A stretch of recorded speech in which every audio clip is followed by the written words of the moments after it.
Many people try to say this is a men's issue. This is about fathers' rights and men's rights. I totally disagree with that. This is about children's rights. This is a children's issue. This is not about men versus women. This is not about men being selfish. This is about children.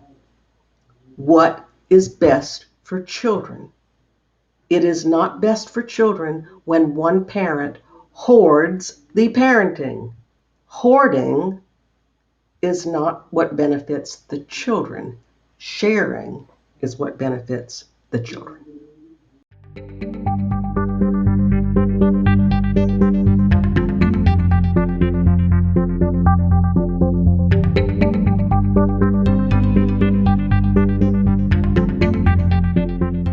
Dr. Linda Nielsen is professor of adolescent and educational psychology at Wake Forest University in North Carolina. Her research and courses are focused on shared physical custody for children with separated parents and father-daughter relationships, with a special emphasis on divorced fathers. Linda, it's a pleasure to have you here on the podcast. Thank you.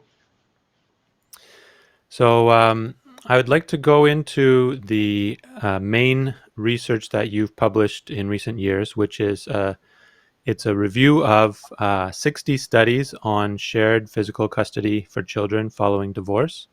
And this was published in peer-reviewed journals. So there's a lot of interesting findings coming out of your work, and I would like you to give a brief overview of this. I know you've presented in the past to different organizations, but there are many benefits to children when they have joint physical custody between the two parents following a divorce compared to sole physical custody.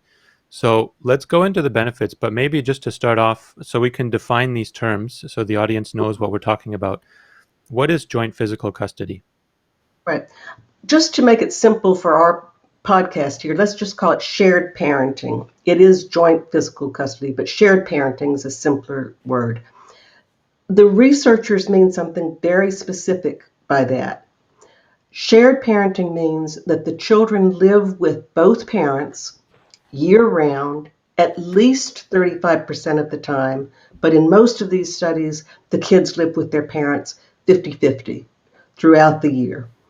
So the children have two homes, neither parent's the visiting parent, and this is what the researchers mean by shared physical custody. Anything less than that split is referred to as sole physical custody, because then the kids are basically living in one home with one parent and visiting the other parent. So what these researchers did, and there are 60 studies, I went back 20 years. These are all of the studies that have ever been published to answer this question. And the question is, are kids better off or worse off or equal if they are in a shared parenting family versus if they are in a sole physical custody family?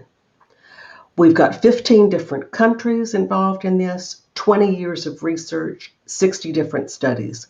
There are 3 or 4 more studies that have come out in the last year or two, by the way, so this is ongoing research.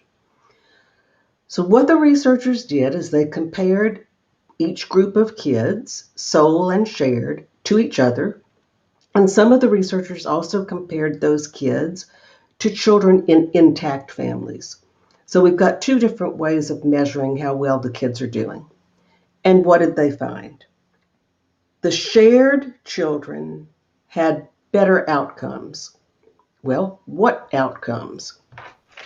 The shared children had better mental health. That means they were less clinically depressed. They had fewer anxiety disorders. They had more self-confidence.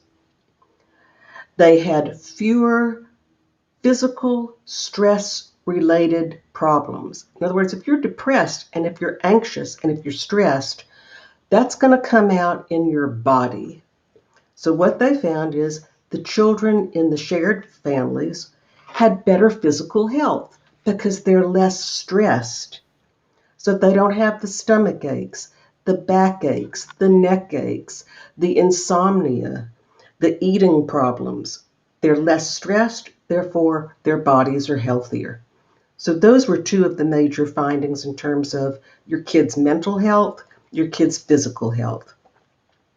Then the researchers also looked at school behavior. How is your kid behaving in school? And they found that the shared kids behave better in school, they behave better towards their classmates, they're more well behaved with their teachers, they're less aggressive, they're more obedient, they are less likely to create a problem in the classroom. What about out of the classroom? So then the researchers looked at social behavior. When these kids are teenagers, they smoke less, they drink less, they get in less trouble with the police. So teenage kids better behaved when they're around their peers. Then we looked at how about their relationships with their grandparents? Why do we care what their relationship is with their grandparents? Because the research shows us that after a divorce, one of the strongest, most important relationships for those kids can be the relationship they have with a grandparent. The shared parenting children had closer relationships with their grandparents because in the sole families, they usually lost contact with the father's side of the family.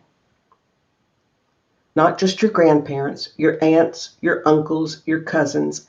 You lose that whole network on that side of the family. That's less likely to happen in a shared parenting family. Then the researchers looked at, how do these kids feel about their mothers, their relationships with their mothers? Some people assume if you don't live with your mother full time, that you won't be as close to her, your relationship with her won't be as good. That was not true. In fact, the kids who had shared parenting had closer relationships with their mothers than the other kids. Now, why would that be? Because when you're a teenager, you're going to start to ask your mother questions.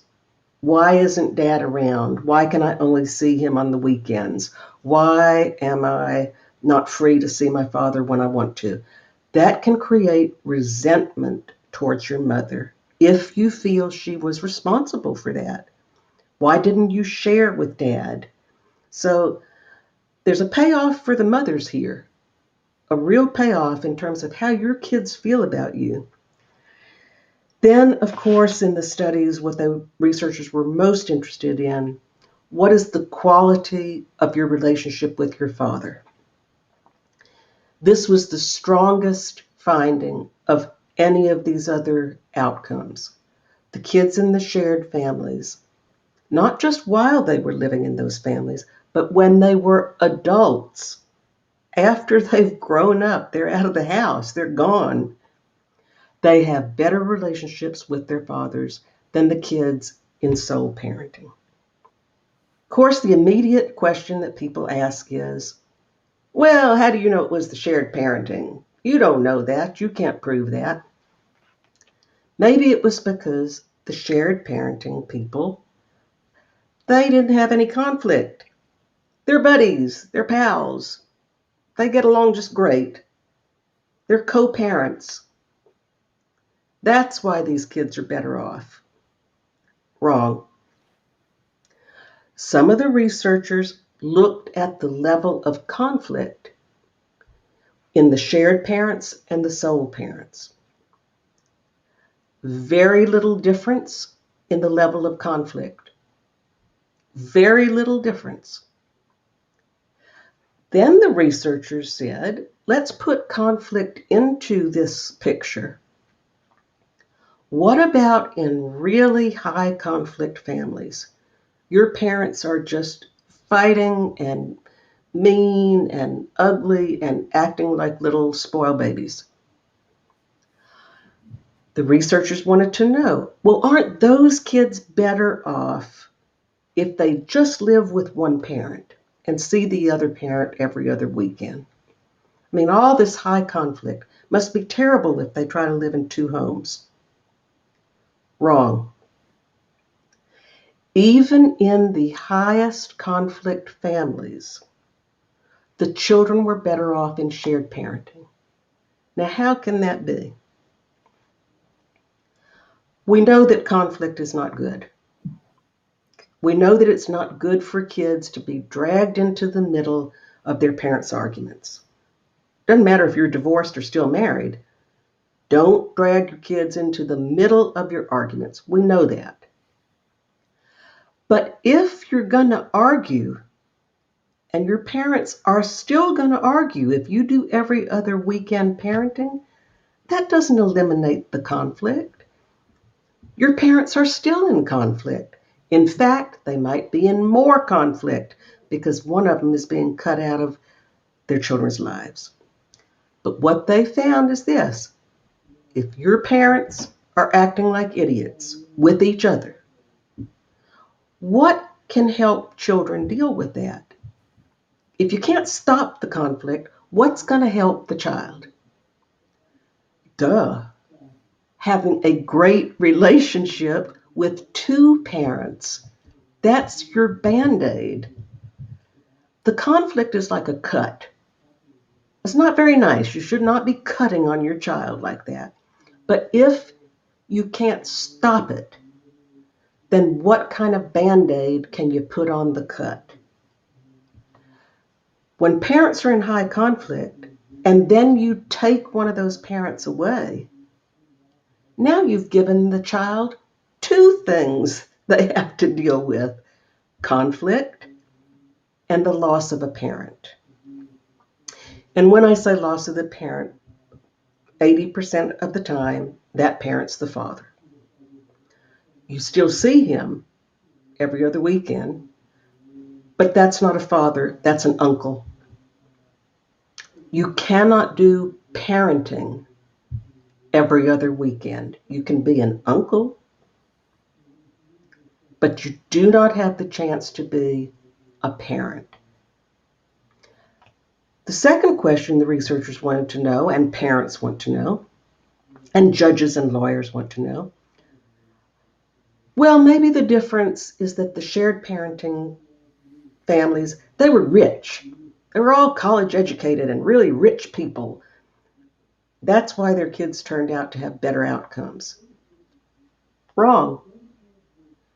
The researchers looked at the educational levels and the incomes of the parents and found, you factor those two things in, the shared kids still had the better outcomes. So we've eliminated the two most likely reasons that the shared kids might have done better: income, conflict. Nope, those are gone. Those two factors didn't explain the better outcomes for the shared parenting kids. So what are we left with?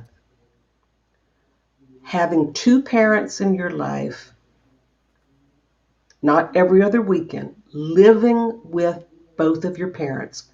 That most closely comes to what you had before your parents split up.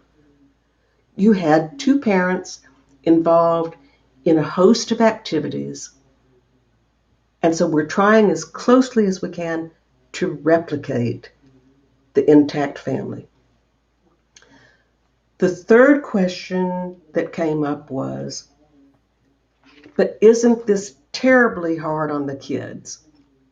You're going to grow up in two homes. You're going to have to pack up every other week and go live with one of your parents.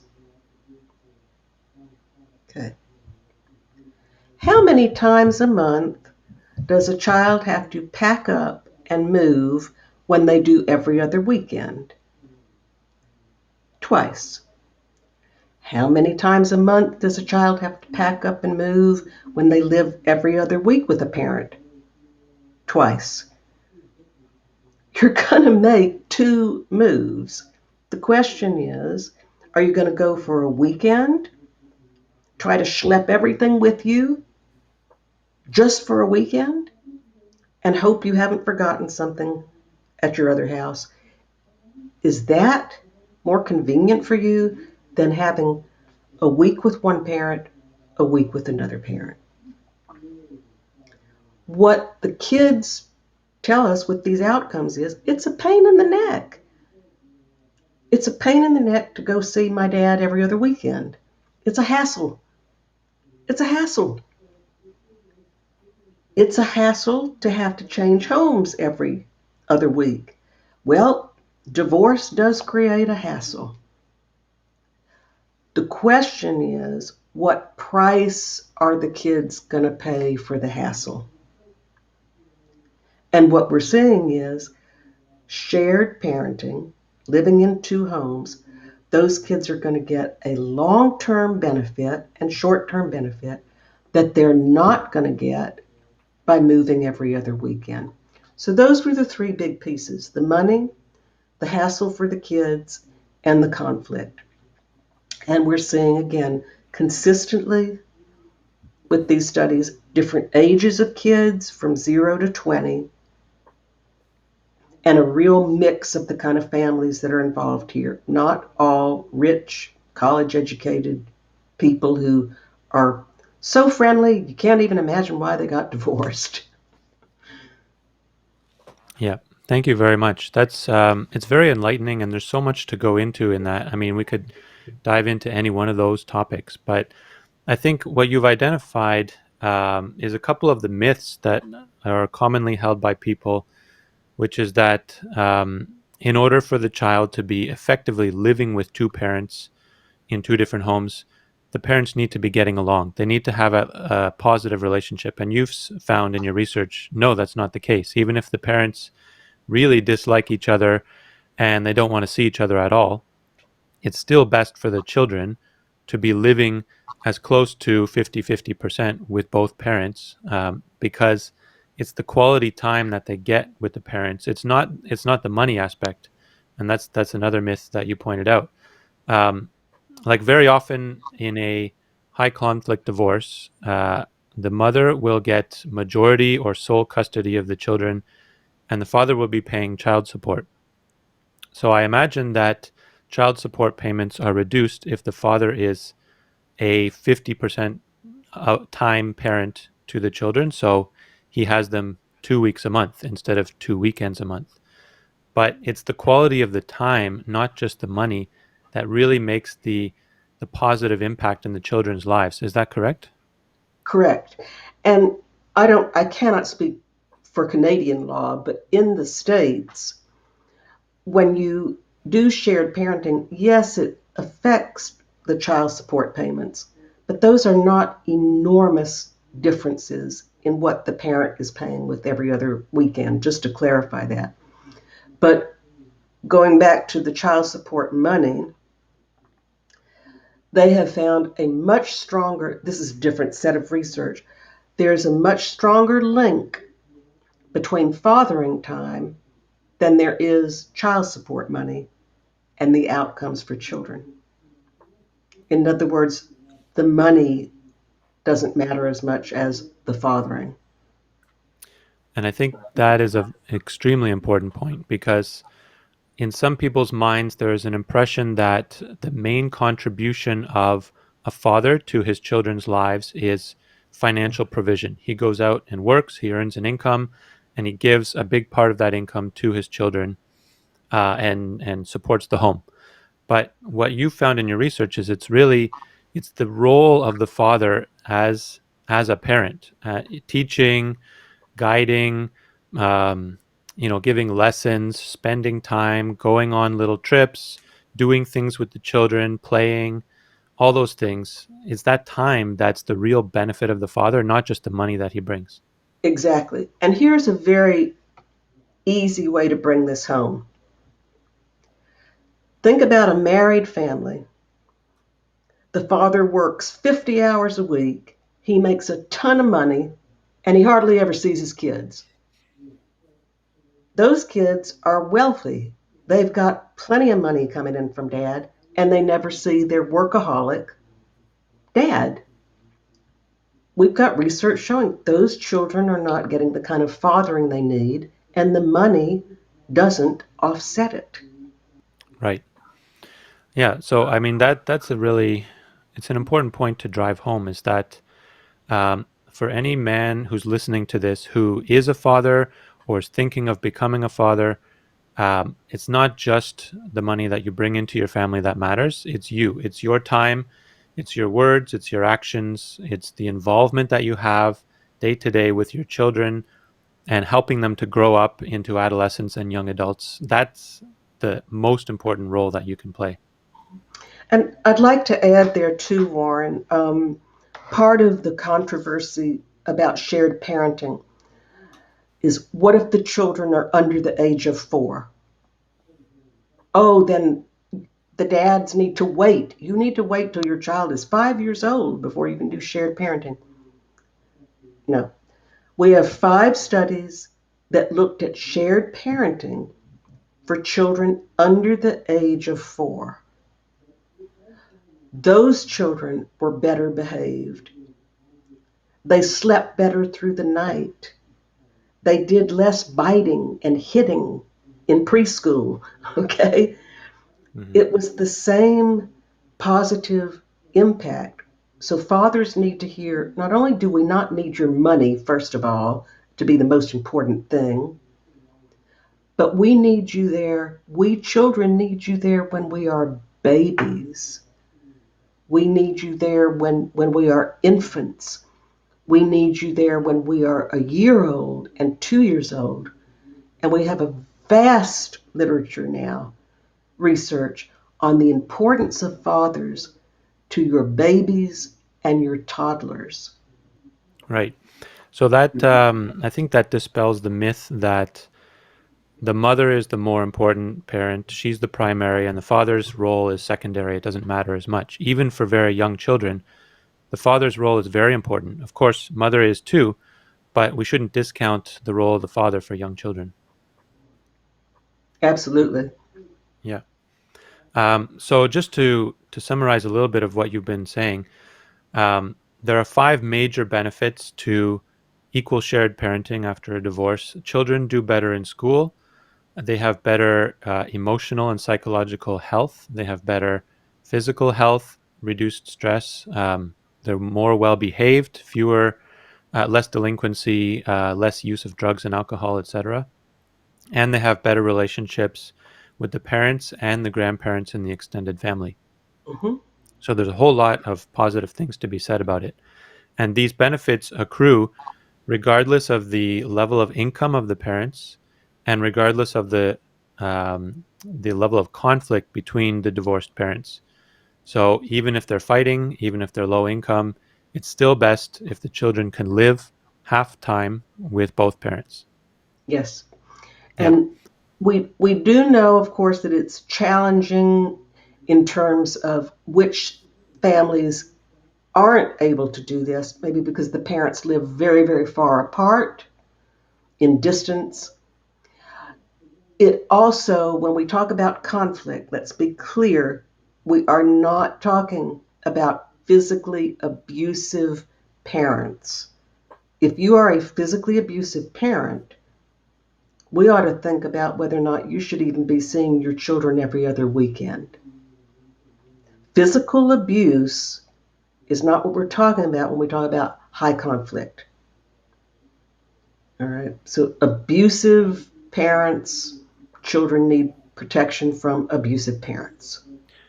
Yes, that's a very important distinction. So if there's physical abuse, joint physical custody may not be the best option. But conflict in terms of merely disagreements and verbal arguments between the mother and father, that does not reduce the benefits of shared parenting. Correct. Yeah. Okay, so let's talk a little bit about after this was published. I know you've spoken in various events and occasions about your research. Can you tell me briefly what kind of response do you get from the audiences, whether it's other academics or whether it's members of the general public or policymakers? When they hear all this information, how do they usually react and what kind of questions do they give you? Let me answer that in by dividing the people into three groups. Judges and lawyers. When I present seminars for judges and lawyers, they are shocked by the research, but they're very interested in this research. They're very receptive. So, judges and lawyers, we have to remember, they don't get access to this research. It is not that these are evil people trying to do evil things to families. They don't get the training in psychology. That research is not getting through to them. They are grateful for it. They've been very receptive to it. And I've had a number of judges and lawyers after those seminars and during those seminars thanking me and staying in touch with me to stay on top of that research. So I feel that that group has been very receptive. The general public, I wouldn't know because I get a lot of emails, but I do know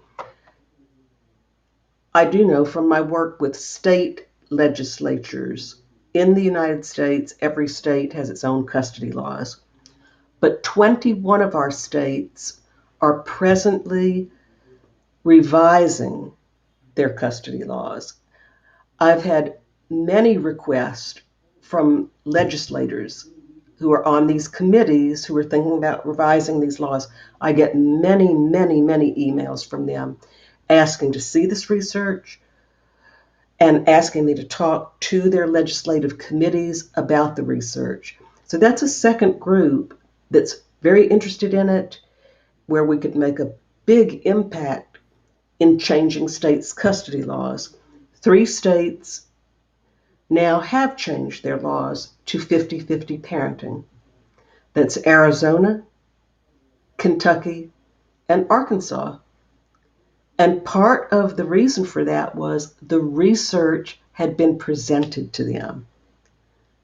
Now, not 10 minutes, but over the years, they were very receptive to that research. So we're hoping to see some of that happen in these other 21 states. And I know in Canada, there's also a group of lawyers who are working on behalf of shared parenting legislation there in Canada. Yes, and we've had a few bills actually in Canada proposed to our parliament to enact equal shared parenting. I believe we called it the rebuttable presumption of equal shared parenting in family law. Unfortunately, these were not passed, but our organization, Canadian Association for Equality, continues to advocate for this for the exact reason that you've described today, which is that the research is behind it, that this is what's best for families and for children. So we will continue to do that work. Um, I noticed that in the US, there is the National Parents Organization. Mm-hmm. I believe they are also doing this advocacy work in US states to have these bills passed. Is that right? Yes, that's an organization that you can go to for all kinds of resource information, people who can provide you with information and contacts. National Parenting Organization, that's npo.org. And their goal is to bring about shared parenting legislation through the education with the research. Hmm. Excellent. Um, Good. Well, is there any final points that we wanted to discuss before we wrap up here? I think the final point would be many people try to say this is a men's issue. This is about fathers' rights and men's rights. I totally disagree with that. This is about children's rights. This is a children's issue. This is not about men versus women. This is not about men being selfish. Oh, you're so selfish because you want to continue being a father. You're so selfish because you want to have your children see you as a father and not as an uncle. This is not about men. This is not about women. This is about children. What is best for children? It is not best for children when one parent hoards the parenting. They're hoarding the parenting for themselves. Hoarding is not what benefits the children. Sharing is what benefits the children. That's very well said. Thank you. And I hope that message gets across and it sparks some conversations amongst our audience and also some thoughts amongst the lawyers or judges or legislators that might possibly be listening to this. Um, do you want to share maybe contact information in case anybody would like to read your original research or get in contact with you? If you just Google me, Linda Nielsen at Wake Forest University, it will bring you to my university website. There are many resources there for you. My email address is on there, phone numbers. So just Linda Nielsen at Wake Forest University. You'll find the website and you can easily contact me through that. And I'll send you whatever papers you're interested in. Excellent. Thank you. And we can also, I can share copies of your research. If anybody is interested, they can leave a comment in the video here or contact me, and we're happy to provide those. Very good. Excellent. Well, thank you, Linda, for taking the time to speak with me today. It's been a real pleasure. I hope you enjoy the rest of your day, and I hope we get a chance in the future again to have another conversation and maybe continue this further down the road. Thank you. Appreciate your asking. Thanks very much.